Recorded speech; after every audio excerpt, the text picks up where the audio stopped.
안녕하세요. 32살 여자입니다. 결혼 4개월 만에 이런 사연을 적어서 보내드리는 게 사실 제 얼굴에 침 뱉기라는 생각이 들어서 주저하기도 했습니다. 연애도 어느 정도 긴 시간을 해왔는데 이 정도로 고쳐 써먹지도 못할 사람이었다는 걸 눈치채지 못했으니 제 잘못이 가장 크기도 하겠네요. 직장도 변변찮은 것도 알았지만 제가 안정적이고 큰 회사에 다니고 있어서 크게 문제가 될 거라는 생각도 한 적이 없습니다. 단지 연애하던 동안 저한테 잘하는 모습에 저도 결혼하기에는 조금 늦은 나이라는 생각을 했다 보니 직장이 변변찮다고 하더라도 인성 하나만 보자고 스스로에게 위안을 삼기도 했습니다. 남편에게 두 얼굴이 있었다는 건 결혼 후에는 알게 되었어요. 저와 비교했을 때 한참 모자란 남편이지만 그래도 결혼을 결심하게 된 건 시부모님이 엄청 좋은 분들이셨다는 이유가 가장 컸어요. 결혼 전에 처음 시부모님을 만났을 때도 아들 자랑보다도 제 걱정을 더 많이 해주셨거든요. 아직 시부모님이 보기에도 한참 모자란 남편인데 어디가 좋아서 결혼까지 결심하게 되었냐고 하시며 물르고 싶으면 언제든지 물러도 좋다고 농담처럼 말씀하시기도 했습니다. 사람 덜 된 남편 데려가줘서 정말 고맙다고 몇 번이고 말씀해주셨고 힘든 일이 있다면 무조건 저를 도와주시겠다고 약속도 해주셨고요. 부모님 인품이 이 정도나 되니 남편이 당장은 보잘것없지만 저에게 잘해주던 모습도 분명 부모님의 영향이 크다고 생각했고 사람 하나만큼은 제대로겠거니 하는 생각이 들어 결혼을 하기로 했습니다. 남편은 모아놓은 돈조차도 얼마 되지 않았지만 제가 모아놓은 돈 이상을 시댁에서 지원해 주셨어요. 남편은 그나마 월입 150 정도 받는 중소기업을 다니고 있었는데 결혼하기 얼마 전에 저랑은 상의도 없이 회사를 그만두고 나왔습니다. 저랑 상의도 없이 정한 일이니 당장 그걸 가지고 대판 싸우게 되었어요. 무슨 영업일을 시작할 거라면서 믿어달라고 말하는데 너무 자신있게 말하니 하지 말라고 하기도 뭐하고 이미 회사는 그만둔 상황이었으니 그냥 한번 믿어보자고 생각했어요. 당장에야 수입이 없겠지만 저렇게 자신있게 말하니 뭐라도 보여주겠지 하는 마음에 어디 한번 두고 보자 했어요.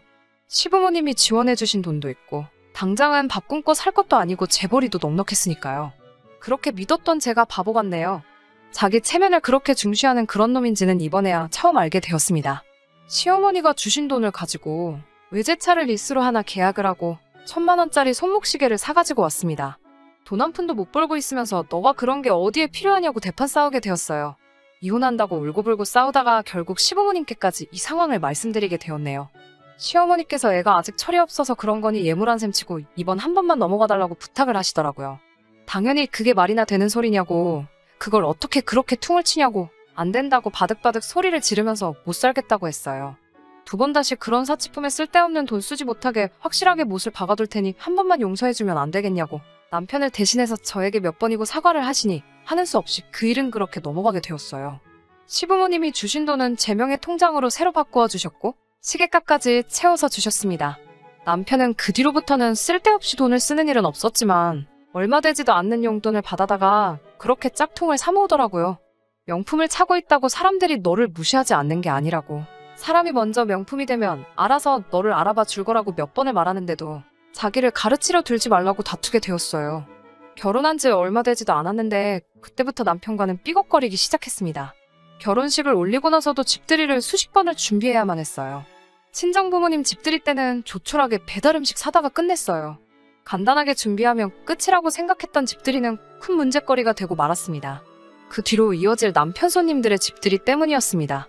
남편은 뭐 그렇게 아는 사람이 많은지 고등학교 동창 따로, 대학교 동기 따로, 전 직장에서 알던 사람들 따로 자기 지인들을 그룹별로 나눠서 수많은 집들이를 준비시키더라고요. 이제 와서 생각해보면 남편은 그냥 자기가 얼마나 잘 살고 있는지 보여주기 위해 별쓸모도 친분도 없는 사람들 불러다가 집들이를 하려고 했던 것 같네요. 저희 친정부모님 때 했던 것처럼 배달음식으로 집들이 준비를 하려고 했는데 남편은 자기 손님들이 올 때는 굳이 직접 한 음식으로 준비해달라고 부탁을 하더라고요.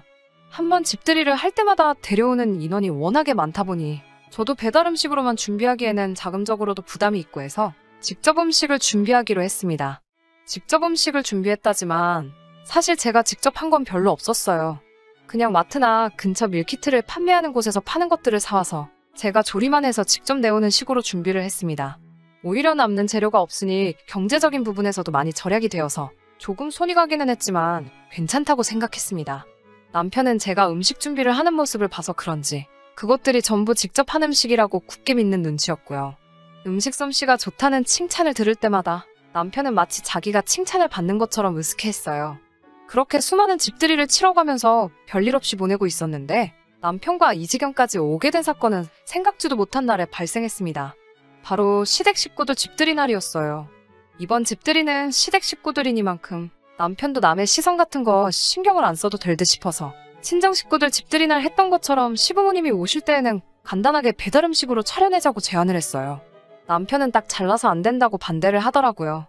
우리 부모님 오실 때는 배달 음식을 했는데 왜 시부모님 집들이상을 직접 요리를 해야 하는 거냐고 물으니 남편이 이유라고 뱉은 말들은 정말 어이가 없었습니다. 배달 음식은 정성이 너무 없다고 하네요. 친정 부모님 오셨을 때 배달 음식으로 준비한 건 제가 집안 살림하고 음식하는 모습을 보여드리는 것보다 음식을 사서 대접하는 게 저도 편해 보이고 자기도 가부장적인 모습을 보이지 않으니 자기 체면이 살아서 그렇게 한 거라고 설명을 하더라고요. 시부모님 집들이의 경우에는 내가 직접 음식을 해야 우리 부모님도 아들이 아무리 수입이 없다고 하더라도 저한테 대접받으면서 사는 모습을 보지 않겠냐고, 그래야 마음이 놓이지 않겠냐고 하면서 그런 말도 안 되는 이유를 들어가며 제가 직접 음식을 준비해야 하는 이유를 구구절절히 설명하더라고요. 고집은 또 얼마나 센지 마음을 꺾을 기세가 보이지 않아서 이걸로 하루 종일 투닥거리를 하고 있느니 제가 항복하기로 했어요. 음식은 제가 알아서 준비하기로 했고 시부모님이라고 제가 싫어하거나 저를 싫어하시거나 하는 분들이 아니었기 때문에 저도 이왕 직접 하기로 한 거 솜씨발이 한번 해보면 어떨까 하는 생각이 들어서 이것저것 혼자 나가서 장도 봐서 왔습니다. 토요일 아침이 되어서 음식 준비를 시작하는데 남편은 어디 나갈 준비를 하더라고요. 부모님 오실 건데 어딜 나가냐고, 나 음식 준비하는 거 도와주면 참 좋겠다고 말했어요. 급하고 바쁜 일이 있다고 설명을 하길래 영업이라는 거랑 무슨 관련이 있는 건 줄 알고 그럼 너무 늦지 않게 다녀오라고 했지요. 음식 준비를 하다가 제 핸드폰에 문자가 와서 봤는데 남편이 PC방에서 카드를 긁었더라고요. 급한 볼 일이 있다는 게 토요일 아침부터 친구 만나서 PC방을 가는 거라니 어이가 없었습니다. 그래도 부모님 집들이 오신다고 일찍 기어들어오긴 하더라고요. 일찍 온 김에 이제 음식 준비하는 거 도와달라고 부탁을 했더니 놀다 와서 기분이 좋았는지 흔쾌히 알겠다고 하더라고요. 그래놓고는 도와주는 척 많은 척 혼자 콧노래를 부르면서 왔다 갔다 하는데 솔직히 도움이 되기는커녕 거슬리기만 했어요. 혼자서 준비를 거의 다 끝내고 이제 마지막 요리를 준비하려는 상황인데 시간이 조금 빠듯해 보여서 남편한테 도와달라고 했어요. 이제 새우만 튀겨내면 준비는 거의 다 끝난다고 하고 냉동실에서 미리 준비해놓은 냉동새우를 꺼내는데 남편 표정이 순식간에 일그러지더니 저한테 화를 내기 시작했어요. 너 지금 시부모님이 오시는데 음식을 냉동새우로 하고 있는 거냐고, 시댁이 웃음냐고 한마디 하더라고요. 제가 무슨 상다리가 휘게 차려놓은 건 아니지만 그래도 기분이 상하더라고요. 새우 손질도 이미 다 끝나 있고 제가 알기로는 냉동새우가 살아있는 상태에서 급냉을 한 거라서 저는 그게 더럽다거나 문제가 될 거라고 생각하지는 않거든요. 그리고 준비하던 게 새우를 튀김을 하고 나서 그 위에 간이 강한 양념을 끼얹는 요리이다 보니 냉동새우를 사용하는 게 더 편하고 경제적이라고 생각했어요. 뭐가 문제냐고 한마디 했더니 이건 정성이 부족하지 않느냐며 당장 가서 생새우를 사오라고 난리를 부리더라고요. 시부모님 오기로 한 시간은 다 되어가고 생새우 사다가 손질하고 튀겨내고 하려면 당연히 시간에 맞출 수가 없으니 정생새우로 해야겠으면 집들이를 내일로 미루자고 말을 했죠. 두 분은 진작에 이쪽으로 오시려고 출발을 하셨을 테니 남편은 입만 대빨 나와서 궁시렁대고 도와줄 생각은 전혀 하지도 않고 궁시렁대고만 있었어요. 시간이 조금 촉박했기 때문에 일이 좀 와서 새우 해동한 거 물기 좀 제거해달라고 하니 냉동새우 가지고 뭔 그런 수고를 하냐며 해동하느라 찬물에 담궈놓았던 새우를 물기도 제거하지 않고 팔팔 끓는 기름솥으로 그냥 던져버리더라고요.